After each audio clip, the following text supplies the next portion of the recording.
नमस्कार बच्चों। आज हम अपने तृतीय पाठ व्यायामः सर्वदा पथ्य का अभ्यास करेंगे।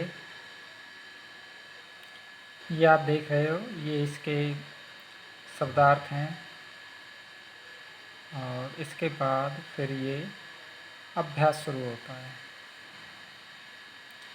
तो पहला प्रश्न है बच्चों, एक पदेन उत्तरम लिखत। हमें एक पद में उत्तर लिखना है।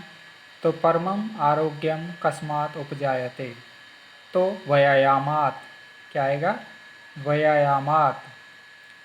ख भाग है, कस्य मांसम स्थिरी भवति। व्यायामाभिर्तस्य। व्यायामाभिर्तस्य बच्चों, ये शब्द आपको पंचम श्लोक में मिल जाएगा। सदा कह पथ्य, इसका उत्तर है बच्चों व्यायाम। अगला प्रश्न है, कई पुंभी सर्वेषु ऋतुषु व्यायाम कर्तव्य। इसका उत्तर है बच्चों आत्महितैषी भी। व्यायामस्मिन् गात्रस्य समीपम केन उपसर्पन्ति। तो व्याधय। ठीक है, आगे प्रश्न 2 पर चलते हैं बच्चों। अधोलिखितानां प्रश्नानां उत्तराणि संस्कृत भाषाया लिखत।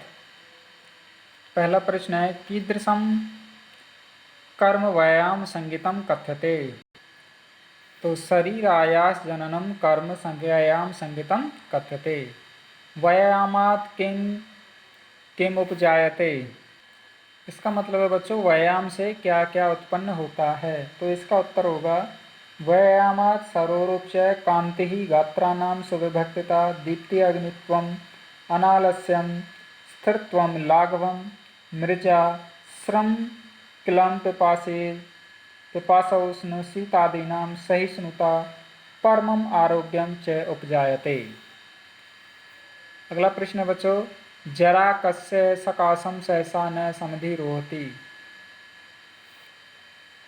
इसका उत्तर होगा बच्चों जरा व्यायाम विभृतस्य सकाशम सहसा न समधि रोहति। फिर से समझ लीजिए, जरा व्यायाम भृतस्य सकाशम सहसा न समधि रोहति।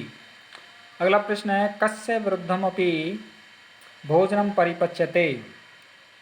ठीक है, तो इसका उत्तर होगा बच्चों नित्य व्यायामम कुर्वते मनुष्यस्य वृद्धमपि भोजनम परिपच्यते।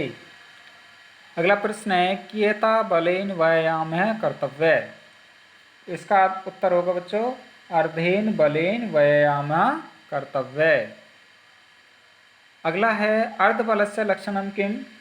तो व्यायामं कुर्वन्तो जंतो हृदय स्थान आस्थितो वायु यदा वक्त्रम प्रपद्यते तद अर्धबलस्य लक्षणम।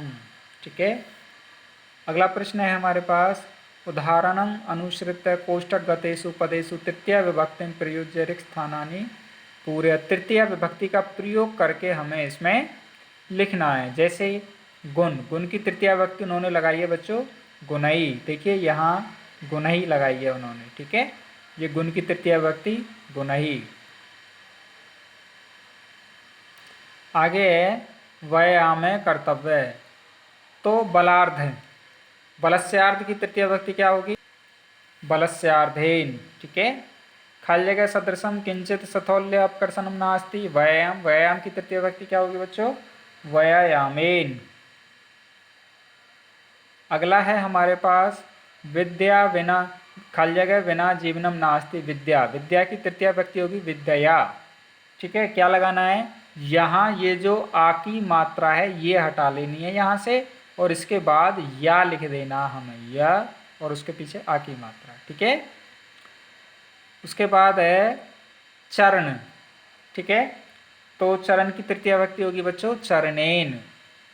और नासिका, नासिका की तृतीय विभक्ति क्या होगी? नासिकया। जैसे विद्या आ की मात्रा हटा करके यहाँ से या लगा दिया था, ऐसे ही काम से या आ की मात्रा हटा करके या लगा देंगे, नासिकया।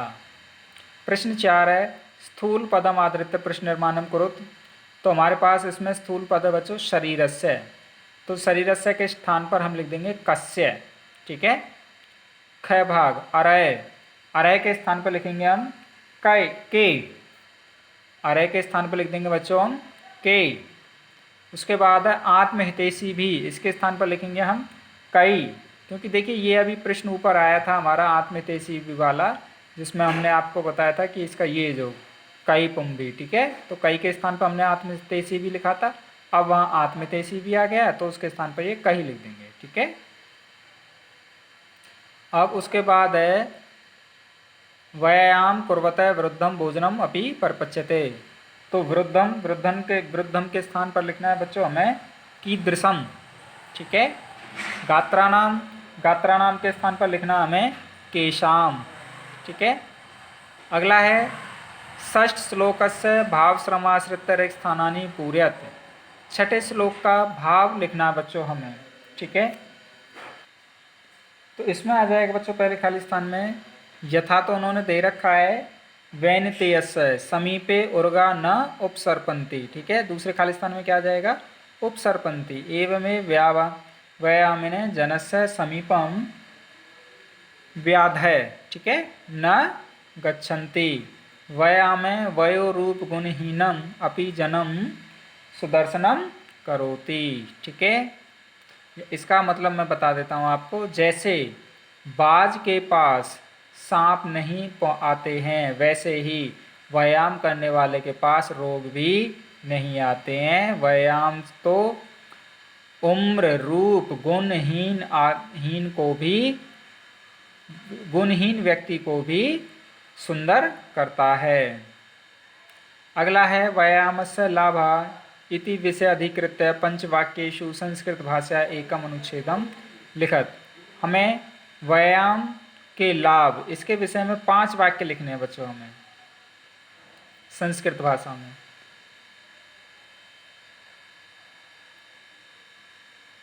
ठीक है, लिख लोगे आप। अब इसका अ भाग देखिए, 5वें का अ भाग, यथा निर्देशम उत्तरत, जैसा निर्देश दिया गया है वैसा उत्तर दीजिए।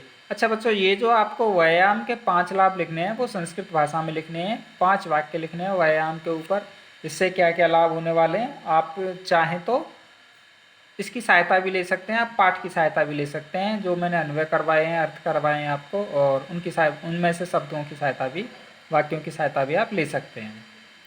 यथा निर्देशम उत्तरत तत्कृत्वा तु सुखम देहम अत्र विशेषण पदम किम। यहाँ विशेषण पद बताना है बच्चों हमें, तो विशेषण होगा बच्चों सुखम, ठीक है, सुखम विशेषण होगा। अगला है व्याधयो न उपसर्पन्ति वैनतेयम एव रोगम वोर्गः अस्मिन् वाक्ये क्रियापदम किम। इसमें क्रियापद क्या है बच्चों उपसर्पन्ति। देखो नौपसर्पन्ति में न अलग कर दीजिए तो उपसर्पन्ति बच जाएगा, तो ये उपसर्पन्ति ही क्रिया है हमारा, ठीक है, क्रियापद। अगला है पुंभीरात्मतेजी भी अत्र पुरुषई इत्यर्थे किम पदम प्रयुक्तम। तो पुरुष के लिए कौन सा शब्द प्रयोग किया गया बच्चों पुंभी, पुंभी और उसके पीछे विसर्ग लगा देंगे तो ये पुरुषई के लिए इस्तेमाल किया गया है, यानी कि ये दोनों ही एक दूसरे के पर्यायवाची हैं। दीप्ताग्नित्वम अनालस्यम स्थिरत्वम लाघवम मिर्जा इति वाक्यात् गौरवम इति पदस्य विपरीतार्थकम पद चित्वा लिखत। अब देखो बच्चों गौरवम, ये जो गौरवम शब्द है हमें इसका विपरीतार्थक शब्द लिखना है, ठीक है। तो गौरवम का विपरीतार्थक बनेगा बच्चों लाघवम, ठीक है, गौरवम का विपरीत क्या बनेगा लाघवम। अगला प्रश्न है हमारे पास न चास्ति सदृशम तेन किंचित स्थौल्याकर्षणम अस्मिन् वाक्ये तेन इति सर्वनाम पदम कस्मै प्रयुक्तम। यहाँ पर जो तेन है यह किसके लिए प्रयुक्त किया गया है। तो बच्चों ये जो शब्द है वो यहाँ पर व्यायाम के लिए प्रयोग किया गया है, तो व्यायाम तेन तृतीय व्यक्ति है, तो व्यायाम की तृतीय व्यक्ति लगा देंगे व्यायामेन, ठीक है। अगला प्रश्न हमारे पास निम्नलिखित अव्यनाम रिक्त स्थानेषु प्रयोगम कुरुत। ये अव्यय दिए हुए हैं बच्चों, हमें इनको खाली स्थानों में भरना है, ठीक है।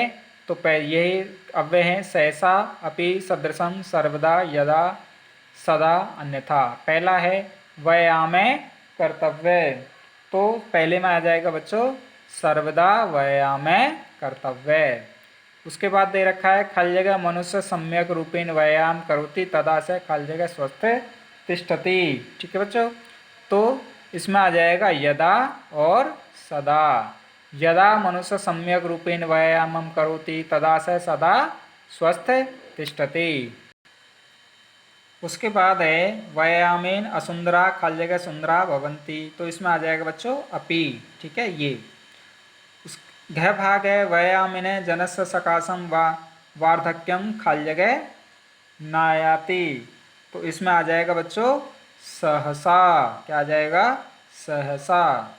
व्यायामेन खाली जगह किंचित स्थूल अपकर्षणम नास्ति, तो इसमें आ जाएगा बच्चों व्यायामेन सदृशम। क्या आएगा? सदृशम। ठीक है, ये तीसरे नंबर पर। उसके बाद है व्यायामम समीक्ष एव कर्तव्यम खाली जगह व्याध है आयांति, तो अब बचा हुआ है तो वो अन्यथा वो इसमें आ जाएगा। अब है बच्चों आ भाग इसका उदाहरणम अनुसृत्य वाच्य परिवर्तनम कुरुत। अब हमें वाच्य परिवर्तन करने हैं। कैसे करने हैं अब ये देखिए। पहला है जैसे उसने आत्महितैषी भी व्यायाम है क्रियते। अब आत्महितैषी भी ये तृतीय व्यक्ति का बहुवचन है, तो हम इसे प्रथम व्यक्ति का बहुवचन बना लेंगे। आत्महितैषी ने व्यायाम है का ये प्रथमा व्यक्ति से द्वितीय में ले जाएंगे व्यायामम, और क्रियते ये आत्मनेपदी धातु ऐसे परस्मैपदी में कर लेंगे तो ये बन जाएगा कुर्वन्ति। ठीक है, क्योंकि आत्महितैषी ने बहुवचन है तो क्रिया भी बहुवचन की होगी। आगे है बलवता विरुद्धमपि भोजनम पच्यते, तो इसका बनेगा बच्चों बलवान। बलवता का क्या बनेगा? बलवान विरुद्धमपि भोजनम पचति। पच्यते का क्या बन जाएगा? पचति। अगला है जनहि व्यायामेन कांति ही लभ्यते, तो जनहि ये तृतीय व्यक्ति का है बहुवचन है, तो इसे एक प्रथमा व्यक्ति का एक वचन बनाइए। प्रथमा व्यक्ति में ले जाएंगे तो क्या बनाएगा? जनः। ठीक है, और व्यायामेन कांति लभते। ठीक है, जनई प्रथमा व्यक्ति का बहुवचन बनेगा बच्चों जनः, व्यायामेन कांति लभ्यते का बनेगा लभन्ते। ठीक है, उसके बाद है मोहनेन पाठ है पठ्यते, तो मोहनेन तृतीय व्यक्ति एक वचन है तो इसे प्रथम व्यक्ति एक वचन मोहने। पाठ है प्रथमा व्यक्ति तो इसे द्वितीय व्यक्ति में पाठम, और पठ्यते का बन जाएगा बच्चों पठति, तो मोहने पाठम पठति। उसके बाद है लतया गीतम गीयते, तो लतया तृतीय व्यक्ति प्रथमा व्यक्ति में लता, गीतम का बन जाएगा गीतम ही रहेगा, और गीयते का बन जाएगा गायति, तो बनेगा बच्चों लता गीतम गायति। आप प्रश्न नंबर 3 शब्द देखिए। प्रश्न नंबर 7वां अगला प्रश्न ये है अधोलिखितेषु तद्धित पदेषु प्रकृति प्रत्यय च पृथकम कृत्वा लिखत बच्चों। तो हमें ये जो शब्द दिए हुए हैं इनमें से प्रकृति और मूल शब्द यानी कि प्रत्यय और मूल शब्द हमें अलग करने हैं। जैसे पथ्यतम है, अब इसमें मूल शब्द है बच्चों पथ्य, और इसमें प्रत्यय हो जाएगा तमप। पथ्य तमप 9th क्लास में आपने किए हैं तरप तमप प्रश्न में। प्रत्यय तो पथ्यतम का पथ्य मूल शब्द, और प्रत्यय हो जाएगा तरप तमप। उसके बाद है बच्चों सहिष्णुता। सहिष्णुता में सहिष्णु मूल शब्द है और इसमें तल प्रत्यय हो जाएगा। अग्नित्वम, अग्नित्वम में मूल शब्द अग्नि है और इसका प्रत्यय हो जाएगा त्वय। स्थिरत्वम में सेम यही हो जाएगा स्थिर और त्वय। लाघवम, लाघवम में लघु शब्द है और अण प्रत्यय है। ठीक है बच्चों, क्या हो जाएगा? लघु मूल शब्द हो जाएगा और अन प्रत्यय हो जाएगा। तो बच्चों ये आपका अभ्यास था, इसे आपको कंप्लीट कर लेना है। ठीक है, धन्यवाद।